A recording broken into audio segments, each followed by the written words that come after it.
Baiklah, Assalamualaikum and hi everybody. So kita akan proceed our discussion, okay, on how to solve problems related with the applications of uniform circular motion. So ini adalah part yang sangat signifikan dan sangat penting untuk diberi perhatian lah bagi topik ini. Okay, so ini adalah steps yang kita perlu patuh sekiranya kita nak menjawab soalan yang berkaitan dengan applications of uniform circular motion. Sebenarnya problem strategi dia adalah sama, exactly same dengan chapter 4. So first step, mesti you kena lukis free body diagram.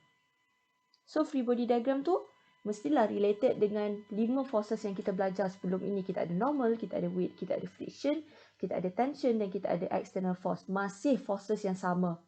Okay? So lepas tu kita akan choose a set of coordinate axis. So basically mesti kita akan ada x and y component.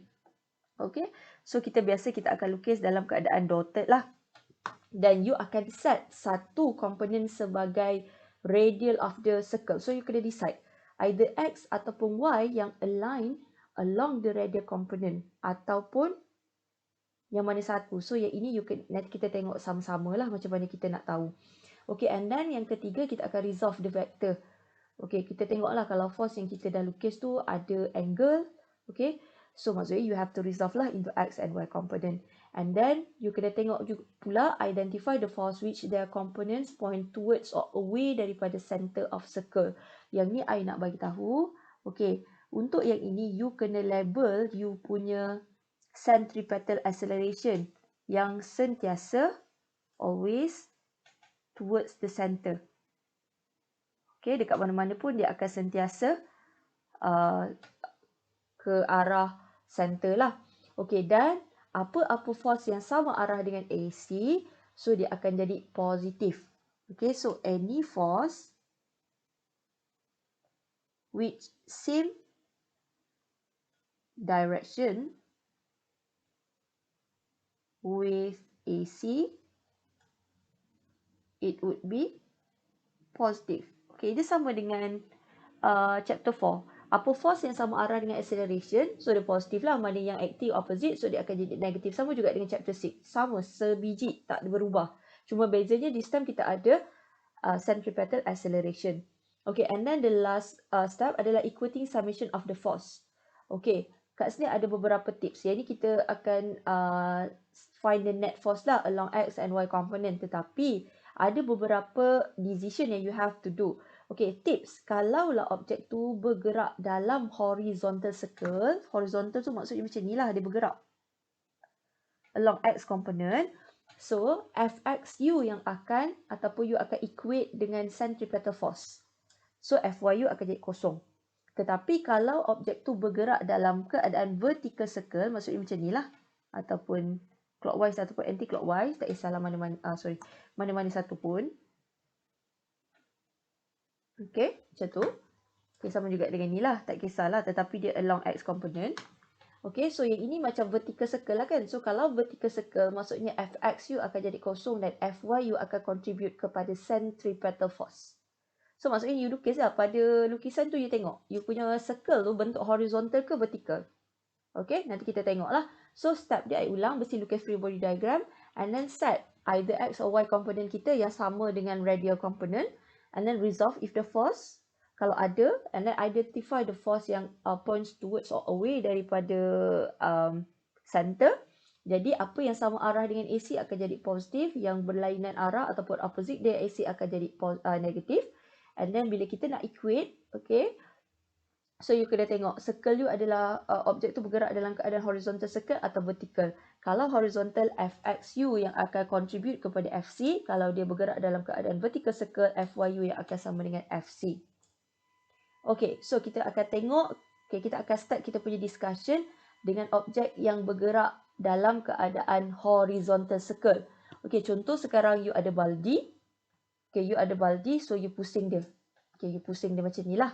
Okay, you pusing. Tak kisahlah apa-apa pun. Okay, kalau you ada metal board pun, you ikat dan you try pusingkan dia along x component, so dia akan membentuk horizontal circle. So, first step adalah kita akan identify force yang bertindak kepada baldi kita. So, since dia ikat, dia ada tension. Dan lagi satu yang kita sentiasa perlu ingat, every object mesti akan ada weight. So ini adalah free body diagram kita. Tension adalah directed towards the center dan weight adalah directed downward.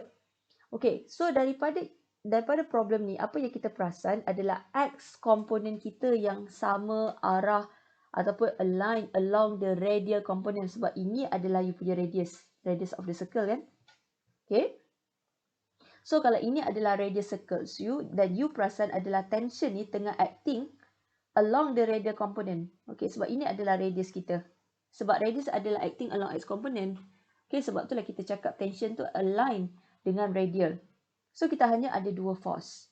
Okay, dan kita cakap tadi kalaulah objek tu bergerak dalam horizontal circle, so summation Fx dia yang akan contribute kepada centripetal force. Okay, ingat balik centripetal force tu apa? Force yang menyebabkan sesuatu objek bergerak dalam keadaan bulatan. Jadi sekarang tension ni lah yang menyebabkan baldi ni boleh bergerak dalam keadaan bulatan. So along paksi X, kita hanya ada tension sahaja. Dan tension juga sama arah dengan acceleration towards the center. Therefore dekat sini tension kita jadi positif. Sama dengan mv squared per r. Tetapi kita boleh juga samakan dengan mr omega. Okay, boleh juga, tak ada masalah. Sebab ingat kalau sebelum ni Fnet kita ada 3 equation. Okay.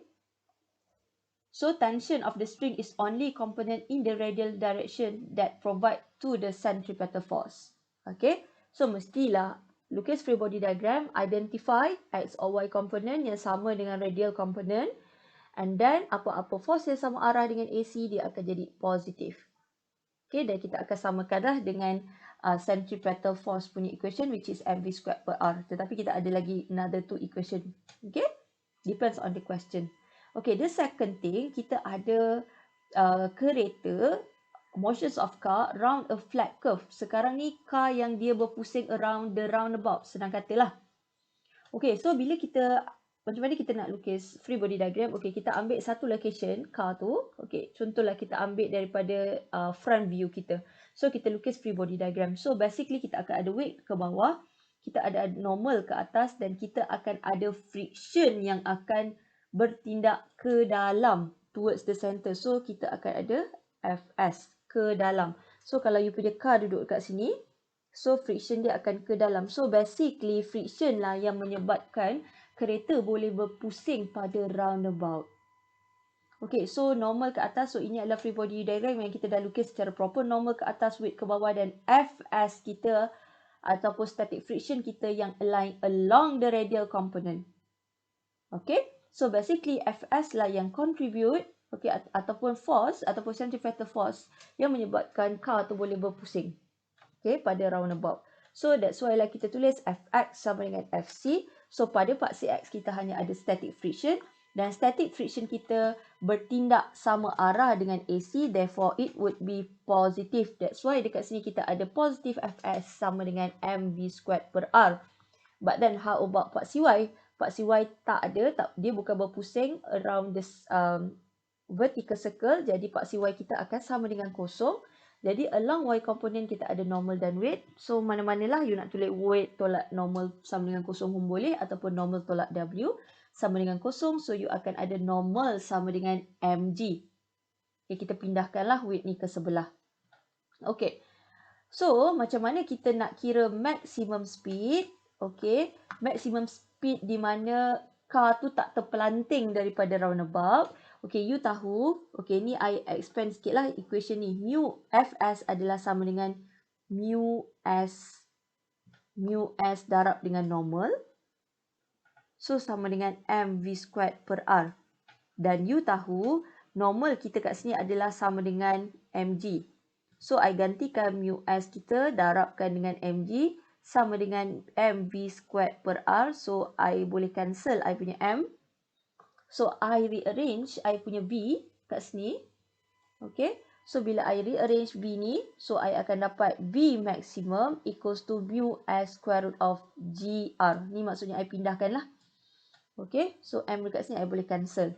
So, the maximum speed at the car untuk follow the curve, okay, adalah sama dengan square root mu S darab GR. Dan apa yang you perasan, you punya velocity tak depend on the mass of the car, tetapi dia depend pada apa? Dia depend pada you punya coefficient of friction. So maksudnya, contohlah maximum car yang kita boleh bawa around the roundabout adalah contoh 40 meter per second. Lebih daripada 40 km per hour. So lebih daripada 40 km per hour, kereta kita akan terpelanting. Itu yang maksudkan maximum velocity yang kita boleh kita bawalah kereta kita. Okay. So yang ini yang dia bagi tahulah. Okay, so yang ini I dah derive, so dia akan dapat Bmax sama dengan square root mu s GR. So jangan hafal, tetapi you boleh derive sendiri. Okay. Okay, next kita ada pendulum yang dia berpusing around X component. Okay. Pendulum ni dia boleh sebenarnya sebab dia attach pada contoh dia pada shilling kan, so dia boleh pusing around X component lah. Tapi kalau kita pegang pendulum tu, so kita boleh pusing dia along X component ataupun Y component. Okay, so kita tengok dulu. So pada pendulum ni, apa yang you perasan? So basically kita ada weight ke bawah, okay, weight acting ke bawah dan tension lah along the rope dan away daripada bob. So basically kita ada dua sahaja. Tetapi tension tu dia ada angle. So bila dia ada angle, so angle dia actually dia sama dengan yang ni lah. Sebab dia zigzag kan. So angle dia sama, equivalent. Okay, so bila dia sama, okay, so you kena resolve lah you punya T tu. So around it resolve into X, which is you dapat T sin theta. Okay, so kalau I buat kat sini, dia punya angle. Okay, and then pergi ke paksi Y, dia akan tegak. Pergi ke paksi X, dia akan berbentuk C. So paksi Y kita akan guna salah angle pula. Sorry ke sini. So paksi X dia akan tegak dan paksi Y dia akan berbentuk C lah. Okay, so pada paksi X, that's why kita akan resolve dia kepada T sin theta, dan paksi Y kita akan resolve dia kepada T cos theta.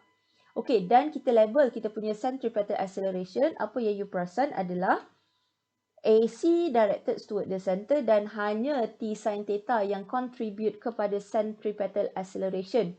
Okay, sebab ini adalah kita punya radial component R kita, dan T sin theta je yang acting along the radial component. Okay, dan T cos theta dan W acting along Y component. Jadi equation yang kita akan dapat adalah Fx sama dengan Fc, sebab Fx lah yang contribute kepada centripetal force. Okay, T sin theta dan T sin theta sama arah dengan AC. So dia akan jadi positif lah. Okay, sama dengan mv squared per r, dan paksi Y kita ada T cos theta tolak W sama dengan kosong. Okay, sebab dia tak bergerak pada paksi Y. Dan kita dapat T cos theta sama dengan mg. Okay. So, kalau kita nak kira kita punya V, okay, macam mana kita nak kira? So, basically, you ada ini equation pertama you dan ini adalah equation kedua you. So, bila you divide equation 1, okay, equation 1 bahagi 2, apa yang you perasan? So, you akan dapat T sin theta bahagi dengan T cos theta sama dengan you akan dapat mv squared per r bahagi dengan mg. Okay, so bila you bahagi, okay, you boleh cancel you punya m tu. Okay, T pun you boleh cancel sebab kadang-kadang dalam soalan dia tak bagi pun nilai apa tu? Dia tak bagi pun kita nilai tension. Okay, jadi kita boleh cross lah.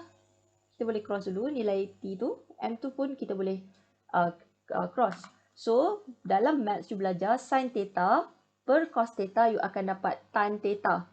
So, I letak kat sini sin theta per cos theta you akan dapat sebagai tan theta.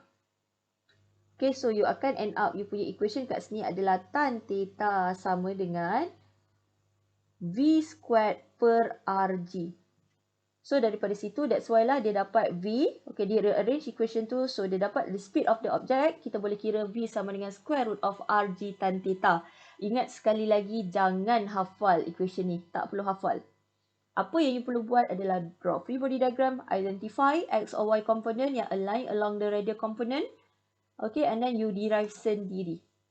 Okay, yang tu dia dah bagilah dekat situ Okay, so you punya R dekat sini, R adalah you punya ni lah kan. Ni adalah you punya R. So, macam mana you nak dapat you punya R? Okay, so basically ini you punya theta. So L ni adalah you punya hypotenuse. Okay, so daripada tu, so you ada opposite, R you adalah opposite dan L you kat sini ataupun kita equal, dia adalah hypotenuse you. So daripada sin theta, R per dengan L. So that's why lah you dapat R dekat sini adalah sama dengan equivalent dengan L sin theta. So dia masukkan dekat sini lah. L sin theta ni adalah equivalent kepada R. Okay. So sekali lagi apa yang you perasan, velocity tidak bergantung kepada mass of the object. Okay, dia tak bergantung pada mass of the object. Daripada equation tu kita boleh deduce. Okay. Okay, next. Okay, sekarang kita akan cerita tentang objek yang bergerak pada secara vertikal ataupun dia punya motion adalah vertikal. Okay, macam mana? Contoh, you ada bola tetapi you pusing along paksi Y macam tu. You pusing ke atas macam tu. So, the object revolve in a vertical circle. Tadi kalau you perasan, kita punya circle dia macam ni. So, horizontal lah. So, sekarang you punya circle dah membentuk vertical circle. Jadi, kita akan tengok pada dua position di mana yang pertama ini adalah pada top position dan yang lagi satu kita akan tengok bottom. Okay, so sebelum itu mestilah you akan lukis you punya free body diagram. So, pada top, okay, since dia berikat, so tension you akan ke bawah dan weight juga akan ke bawah. Weight memang akan sentiasa ke bawah. Okay, tetapi bila dia duduk di bottom, apa yang you perasan? Tension you adalah directed upward dan weight you adalah ke bawah. So, daripada situ, apa yang you perasan adalah AC memang akan sentiasa towards the center. Okay, tetapi, okay, dan you kena ingat apa-apa force yang sama arah dengan AC akan jadi positif. So, yang ini, weight dan tension akan positif sebab dia sama arah dengan AC. Tetapi yang ini, tension yang sama arah dengan AC tetapi W adalah opposite dengan AC. So, dia akan jadi negatif. So, dalam equation akan ada perbezaan. Okay, since ini adalah motion yang associate dengan vertical circle, jadi Fy kita yang akan contribute kepada centripetal force. So, you kena ingat ini adalah you punya R. Kalau tadi, radius kita along X component, sekarang radius kita ataupun radial component kita along Y component. So, summation Fy yang akan contribute kepada Fc. Since T and W acting same direction dengan AC, so kita akan buat T plus W, okay, mesti plus, sama dengan mv squared per R, dan T, kita boleh kira T, W kita bawa pergi sebelah, so T kita adalah sama dengan mv squared per R tolak mg. Okay, dekat yang ini pula, okay, untuk bottom pula, okay, tension kita ke atas sama dengan AC. So, kita masih ada equation yang sama, Fy sama dengan Fc, tetapi apa yang berbeza adalah negatif dekat sini sebab tension sama arah, so dia positif, sama arah dengan AC positif, weight is acting away daripada AC ataupun opposite, so dia akan jadi negatif. So, you bawa weight you pergi sebelah, you akan tambah dengan weight. So, daripada equation ni, you nampak pada top position, you punya tension akan jadi minimum sebab dekat sini you kena tolak dengan weight, mv squared tolak dengan weight. Tetapi yang ini, kenapa kita dapat tension kita maksimum? Sebab mv squared per R plus mg. So, nilai dia akan jadi lebih besar. Okay? So, yang itu kena very careful. Okay, next. Bila you ada roller coaster.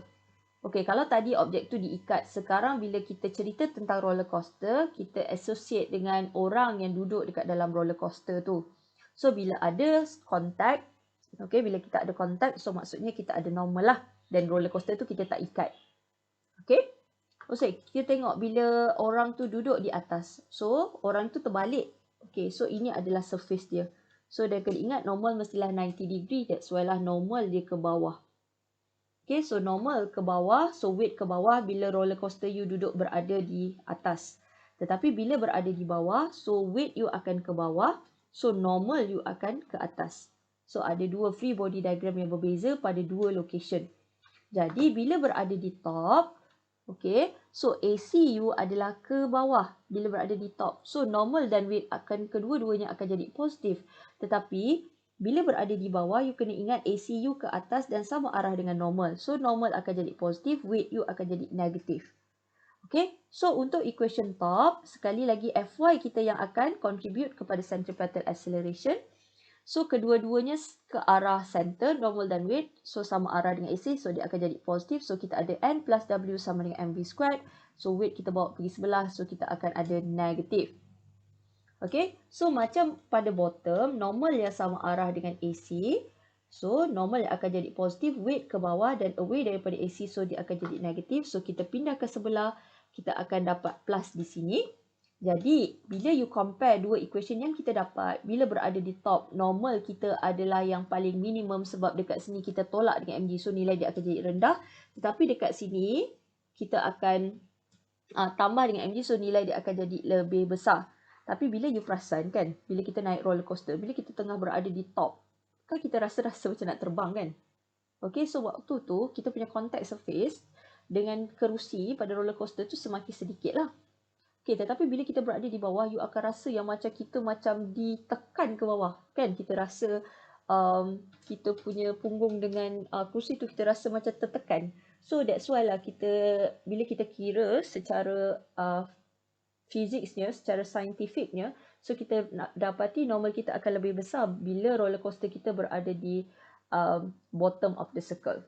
Dan you kena ingat juga, normal juga kita panggil dia sebagai apparent weight. So maksudnya kalau dalam soalan dia suruh kira calculate the apparent weight, so it means the normal.